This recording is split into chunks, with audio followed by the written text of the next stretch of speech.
Hey everybody, welcome to another action-packed, exciting episode of Scotty's Record Shop. Before we get into the subject at hand, I want to say hello and welcome to all of my new subscribers. Last weekend was an amazing weekend for adding people to the channel and for watches as well. The last video as of right now is about 2,000. Now, for some people, that's like, yeah, so for this little channel, that's just amazing. And I'd like to thank each and every one of you.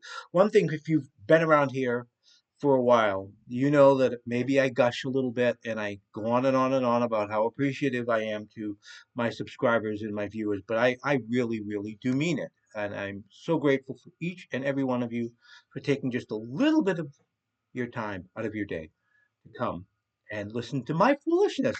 So anyway, subject at hand, as you saw in the thumbnail, Battle of the Bands. This is a contentious one for some people because 60 years down the road, a lot of people are either Stones fans or they're Beatle fans. One band is definitely better than the other. Now, this is not going to answer the question which band is better. We're not even going to address that. What we are addressing simply is album, which debut album is better? And of course, I know better is subjective. I understand that. But we're going to talk about each album. They came out about a year apart, at least in the UK. Now, in America, similar, about 2 or 3 months apart. This was the Beatles was in January, and the Stones was in what, March, April, May, somewhere around there. These are the U.S. versions, obviously. Uh, we're going to take a look at, although these are the versions that I kind of grew up with, we are going to look at the original UK pressings. Which album is better? Which band put out a better debut album? I want to hear from you guys. Which album, not which band is better, okay? Not which band is better. Which band do you like their discography more? Which debut album do you dig more? The Beatles or the Stones? Let's talk about it. Now, first Beatles album came out in what, March-ish or so of 63 on Parlophone. Now, people say that this album took only like 13 hours to record. Not completely true. 10 of the 14 songs on this were done in a one-day wham bam quick session, which was remarkable. I'm not saying that that isn't remarkable, but 2 singles were put on this album. And at this point in time, the Beatles, when they went into the studio, they were riding high. They were riding high. The first single did so-so. Love Me Do did so-so in the UK. It cracked the top 20, I believe. But by the time they went in to do this one, they were on top. They knew it. Um, Parlophone knew it. They gave them, even though they only had one day to do it, they spared no expense. I think this is a great album. Now, the Rolling Stones' first album, on the other hand, they had one single that had charted in the UK, and it just so happened to be a Beatles song. I Want to Be Your Man, which was a moderate hit for them in the UK.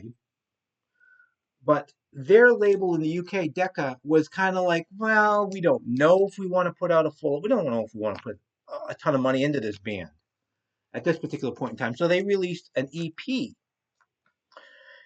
And that EP did really, really well. And then Decca said, okay, look, we'll do this. Now, where this album was recorded in EMI's, what is now known as Abbey Road, this album was recorded in a kind of a dumpy little recording studio that didn't even have the ability to record in stereo. This album is in mono. That's the way it's always going to be because it was recorded in mono. Period. Not a heck of a lot of a budget with these guys. But there's the recording history of this. Now, let's look at the music on these things, okay? This album has kind of half and half covers and originals. The Beatles were really starting to write some decent music. Now there's no Strawberry Fields Forever on this album, and um, you know the writing on this was pop. This is a pop album. I know some Beatles fans would go, "Dude, it's a rock and roll album. It's a pop album." Not that that's a bad thing at all. It's kind of, it's, at some points sugary, syrupy, sweet. At other times, it does rock out. It does. Um, you know, Twist and Shout, come on. You know, I saw her standing there. Those are great rock and roll songs. But there's some covers on here, and they're not bad. The Beatles were a great band. And for one day to pull this together, George Martin made a comment once. He said during the first sessions for these sessions for this album, he said he was amazed because as the day went along, most bands would get tired and the performances would kind of go downhill. He said with the Beatles, as time went on during that day, they just kept getting better. The more tired they were, the more determined they were to make a great record. And this is a great record. Talk about this. 5 days to record this. A lot of covers on this. There's only what, three songs on here? Two or three songs that are Stones originals. Now, time for me to poop on this a little bit. And opinion. This is only my opinion. So the song on here, Tell Me. I am not a fan of that song. It's just, when I'm playing this, I will let it play, but it's like, okay, is it, yeah, Now, um, the Glamour Twins here, Keith Richards and Mick Jagger would eventually, and it wouldn't be too long, really start writing some really, really great songs. They weren't there yet on this album. What this album does have is raw power. This is a rock and roll album. This album does rock harder than this. That's my opinion. Okay, this is poppy. This is great. I keep saying poppy, and I know there's going to be people giving me poo on that, and that's okay. I love, I love the Beatles. Absolutely love the Beatles. So I don't have a problem with this. But on the Beatles, 1964. Let's go to 1964. When these were released in America. Okay. Now, when this was released in America, the Beatles had the single "I Want to Hold Your Hand," which was not on here, out, and it was number one. It was just ripping up the charts. What did the Stones release? They released this. The Beatles, they just want to hold your hand. How sweet. The Stones want to make love to you. You know what I'm saying? This is a much more sexually energized, direct. The fact that this was recorded in not such great conditions helps dramatically with the rawness, in my opinion, the rawness of this particular album. This album is raw and raunchy at times, for the most part. Uh, so that's a little bit about what, and impact wise, this album didn't do well. You know what I mean? I didn't pull it out, and I'm not going to. But Meet the Beatles was came out like a week or two after this, and it was that just Capitol just had the game, and they just destroyed it, and really did. What a great album, Meet the Beatles. What a great album. This album didn't go to number one. It charted fairly well. Was America ready for this? Was the UK ready for this? Maybe not quite as much as they were for the Beatles. That would change, though. Thankfully, in the UK, a big blues music resurgence was going on, and this and their second album and onwards and onward. The Stones, obviously, arguably the greatest rock and roll band of all time, certainly the most long lasting. I mean, they put out their last album, Hackney Diamonds, a couple years ago. We're going to do a review, not a review, but a ranking eventually of the Stones albums, and probably more than likely a ranking, my ranking on the Beatles too.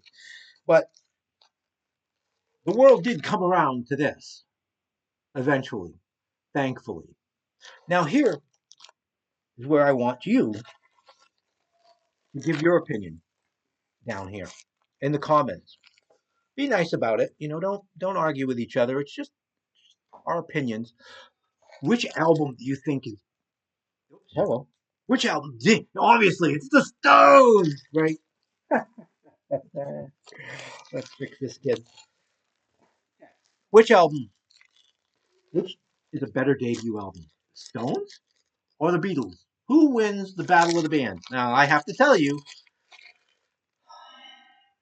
it's a tough one for me because there are times that I just want to hear some rock and roll. And you know what? I when I want to hear some rock and roll, there are days that I prefer this better. But I think overall, being a Beatles fan, um, this is not my favorite Beatles album by far. But if I have to pick which is a better album, artistically, musicianship wise, just how it moves me most of the time, I'm going with the Beatles. Please, please me. That's me. Let me know down in the comments what you think. Either answer's great. Maybe if a lot of people comment, what I'll do is I'll take and do it like a kind of a poll thing. If more than 5 people comment, like 30, 40 people comment, I'll let you guys know who came out on top on the Battle of the Bands between the Rolling Stones and the Beatles. All right. Again, thank you so much for watching these silly videos. Thank you for subscribing. Remember, if you are watching and you have not yet subscribed, please smash the subscribe button and share, comment. Makes the old man here happy. It really, really does. Again, sticky sweet. Love you guys. I really do. I appreciate each and every one of you that watches my videos. Okay. Until next time, everybody, peace and love.